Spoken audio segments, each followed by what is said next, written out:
Agenda বাস্তবায়ন করতে চায়, সেটা মূলত নারীর অধিকারকে খর্ব করে এবং নারীদেরকে পশ্চাৎপদ করে ফেলে। অগ্রসরতা হচ্ছে নারীরা ঘরে থাকবে, তারা তাদের সংসার সামলাবে, তাদের কিছু পারিবারিক দায়িত্ব আছে সেগুলো সামলাবে।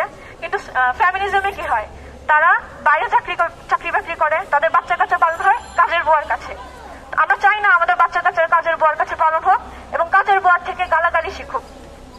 আমরা চাই আমাদের বাচ্চারা ইসলামের শিষ্টাচারের মাধ্যমে বড় হবে, মায়ের কোলে বড় হবে। হ্যাঁ, আর মুসলিম পারিবারিক আইনের উপর যে একটা আঘাত হেরেছে নারী অধিকার কমিশন নামে যে কমিশন, তো আমরা এর বিরোধিতা করছি। যে আইনগুলো পাশ করানোর জন্য আবেদন করা হয়েছে আমরা এর বিরোধিতা করি। আমাদের অধিকার সুরক্ষিত আছে, ইসলামে আমাদের অধিকার সুরক্ষিত। আমরা এর ব্যক্ত কোনো কিছু চাই না, আমরা ইসলাম চাই এবং ইসলামের যে আইন আমরা এগুলোতেই সন্তুষ্ট। আমরা ইসলামের আইনে সন্তুষ্ট, আমরা অন্য কোনো আইন চাই না। যে বর্তমানে পাশ করানোর জন্য আবেদন করা হয়েছে তা আসলে কিসের ভিত্তিতে হচ্ছে? তা কি হিন্দু আইনের ভিত্তিতে হবে নাকি সেকুলার আইনে? যদি সেকুলার আইনে হয়, যদি পশ্চিমা আইনে হয়, তাহলে পশ্চিমা আইনে তো মুসলিম নারীরা ঘরে থাকবে, তাদের অর্থনৈতিক দায়িত্ব থাকবে পুরুষের উপর। তারা নিশ্চিন্তে ঘরে বসে তাদের সংসার, তাদের বাচ্চা কাচ্চা লালন পালন করবে। এটাই হচ্ছে মুসলিম নারীদের সহজাত প্রবৃত্তি। হ্যাঁ, এটাকে ধ্বংস করে সেকুলাররা মূলত আমাদের উপর সেকুলারিজম এবং হিন্দুদের যে আইন সেটা চাপিয়ে দিতে চাচ্ছে। তো আমরা এর বিরোধিতা করি। নারী অধিকার কমিশন মুসলিম নারীদের অধিকারের জায়গাটাতে আঘাত করেছে মূলত, এজন্য আমাদের আজকের সম্মেলন। তো আমাদের উপর যে পারিবারিক আইন চাপিয়ে দেওয়া হচ্ছে, হ্যাঁ, মুসলিমরা যখন বিবাহ বিচ্ছেদ হবে তখন স্বামীকে ক্ষতিপূরণ দিতে হবে, এটার মাধ্যমে মূলত মুসলিমদের উপর বিয়েকে কঠিন করে ফেলা হচ্ছে। অপরদিকে পতিতাবৃত্তিকে একটি পেশা হিসেবে যখন জাতির সামনে উপস্থাপন করা হয় তখন মূলত মানুষকে পতিতাবৃত্তিতে উৎসাহ দেওয়া হয়। এর মাধ্যমে সমাজে কি হবে? অস্থিরতা এবং স্থিরতাহানি, হ্যাঁ, অবাধ জোরাচারের একটা ক্ষেত্র তৈরি হবে সমাজে, যার মাধ্যমে মুসলিম পারিবারিক ব্যবস্থা ধ্বংস হয়ে যাবে। তো আমরা এই ধরনের কোনো অধিকার চাই না, আমাদের অধিকার সুনির্দিষ্ট। আমরা ইনসাফ চাই, আমরা সমতা চাই না।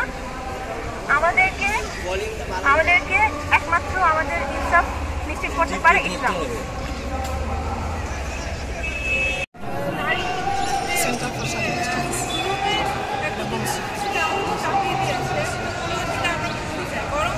ইসলামের মাঝে আমরা শান্তি খুঁজে পাচ্ছি, কারণ দেখা যাচ্ছে যে আমাদের যে সরকারি যে ইয়াগুলো আছে, দলগুলো আছে, সেটার জন্য আমাদের বিয়েটা সম্পাদন করা যাচ্ছে। হিন্দুরা হিন্দুদের মতো তাদের বিয়ের ব্যবস্থা করছে, মুসলিম ব্যবস্থা করতে পারছে, কিন্তু আমাদের এই যে অধিকার সারিয়ার যে ল, সেটা হচ্ছে কি আমরা চাচ্ছি সারিয়ার লতে আমরা হচ্ছে কি ক্ষমতা না বরং ইনসাফটা পাই।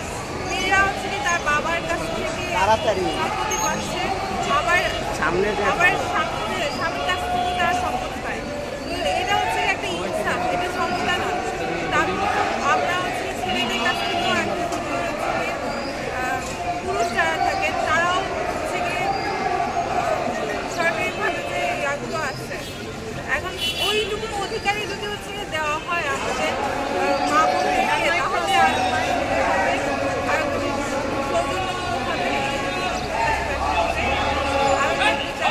সারিয়ার লটাই চাই আমরা। নারীবাদের যে ফ্যাসিজম বা নারীবাদ, সেটাকে আমরা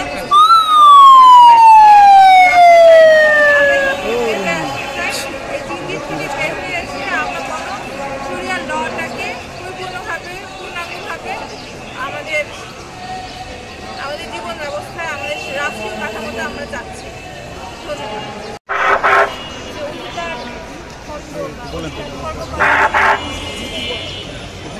রাস্তায় নিয়ে যায়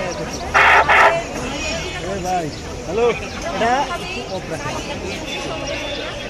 আমরা চাই নারীরা নিরাপদে থাকবে, সমাজের সাথে প্রতিষ্ঠিত হবে, ইনসাফ প্রতিষ্ঠিত হবে। আমরা কখনোই সমতা চাই না।